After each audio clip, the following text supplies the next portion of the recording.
গতকালই আরাবুল ইসলাম তাকে দল থেকে সাসপেন্ড করা হয়। সাসপেন্ড হওয়ার পরেই এবার তার নামে এফআইআর। দল থেকে সাসপেন্ড হতেই এফআইআর, খুনের চেষ্টার অভিযোগ দায়ের। এফআইআর তৃণমূল নেতা আহসান মোল্লার। এফআইআরে আরাবুল এবং হাকিমুলের নাম। বিজয়গঞ্জ থানায় লিখিত অভিযোগ দায়ের হয়েছে বলে খবর পাওয়া যাচ্ছে। আরাবুল ইসলাম গতকালই তাকে সাসপেন্ড করা হয়। দল থেকে সাসপেন্ড করার কথা জানান দলের মুখপাত্র। আমরা দেখতে পাই জয়প্রকাশ মজুমদার, তিনি এই কথা জানিয়েছেন। দল বিরোধী কাজের জন্যই তাকে সাসপেন্ড করা হয়েছে এমন খবর সামনে আসে। আমরা দেখেছিলাম বারবার যেভাবে ভাঙড় উত্তপ্ত হয়ে উঠেছিল, জেল খেটেছিলেন আরাবুল ইসলাম, এবং বারবার যেভাবে আরাবুল ইসলাম এবং শওকত মোল্লার বাহিনীর যে দ্বন্দ্ব তা প্রকাশ্যে এসেছিল, যাতে অস্বস্তিতে পড়তে হচ্ছিল দলকে। তারপরেই দলের এই সিদ্ধান্ত, আরাবুল ইসলামকে সাসপেন্ড করা হয়েছিল। এবার আরাবুল ইসলামের নামে এফআইআর দায়ের। খুনের চেষ্টার অভিযোগে এফআইআর দায়ের হয়েছে হাকিমুলের নামেও। আরো বিস্তারিতভাবে জানবো, আমাদের সঙ্গে রয়েছেন প্রতিনিধি প্রসেনজিৎ সাহা। প্রসেনজিৎ, এফআইআর দায়ের হওয়ার কারণ কি জানা যাচ্ছে? দেখো, যেমনটা জানা যাচ্ছে, গত বৃহস্পতিবার ভাঙড়ের বিএলআর অফিসে গিয়েছিলেন আহসান মোল্লা, যিনি ভাঙড় এক পঞ্চায়েত সমিতির ভূমি ও ভূমির কর্মাধ্যক্ষ।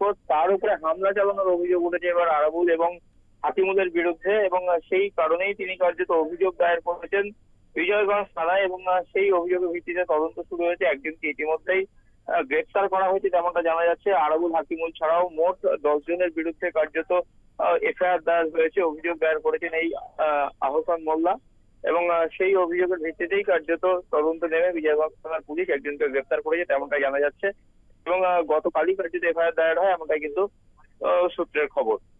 সমজিৎ, একেবারে ধন্যবাদ প্রসেনজিৎ। আরাবুল ইসলামের নামে এফআইআর, দল থেকে সাসপেন্ড হতেই এফআইআর।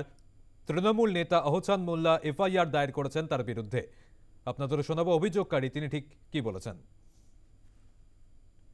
এর আগেও আমি অনেকবারই অভিযোগ করেছি কাশীপুর থানাতে, যেহেতু আরাবুল অনেকবারই চেষ্টা করেছে আমাকে মারার। যেদিন এই ঘটনা ঘটে, আমার ব্যক্তিগত কাজে আমি ওপারে যাই। যাওয়ার পরে আমি যখন রেজিস্ট্রি অফিস দিকে ঢুকি, সেই মুহূর্তে আরাবুল এবং হাকিমুল আমার দিকে তেড়ে আসে, এবং এসে আমাকে হাকিমুল প্রথমেই মারে এবং নানা বাজে ভাষায় আমাকে গালাগালি করে।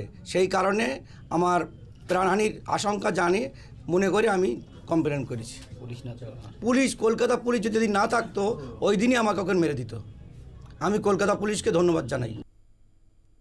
এ বিষয়ে আপনাদের শোনাবো তৃণমূল নেতা শওকত মোল্লা, তিনি কি বলেছেন। কে কোথায় বহিষ্কৃত হয়েছে আমার দেখার জন্য দল যেটা সিদ্ধান্ত নিয়েছে সঠিক নিয়েছে। আমার এই মুহূর্তে মূল লক্ষ্য হলো ভাঙড় তৃণমূল কংগ্রেসকে ঐক্যবদ্ধ করা, শক্তিশালী করা, এবং বিশেষ করে আপনাদের মাধ্যমে আমি গোটা ভাঙড়বাসীর কাছে আবেদন করব যে ভাঙড়ের উন্নয়নের স্বার্থে, শান্তির স্বার্থে সমস্ত সর্বস্তরের মানুষ যারা তৃণমূল কংগ্রেস যারা করতেন এবং যারাও ভুল বুঝে যারা 2021 সালে আমাদের দল ছেড়ে চলে গিয়েছিলেন, আমি সকলকেই আবেদন করব যে আপনারা আসুন, যে আগামী দিনে ভাঙড় তৃণমূল কংগ্রেসকে শক্তিশালী করে আমাদের সর্বজননেত্রী বঙ্গজননী মমতা বন্দ্যোপাধ্যায় এবং আমাদের সর্বভারতীয় নেতা অভিষেক বন্দ্যোপাধ্যায়ের হাতে আমরা ভাঙড়টাকে আগামী দিনে উপহার দিয়ে ভাঙড়টাকে একটা সর্বোচ্চ শিখরে নিয়ে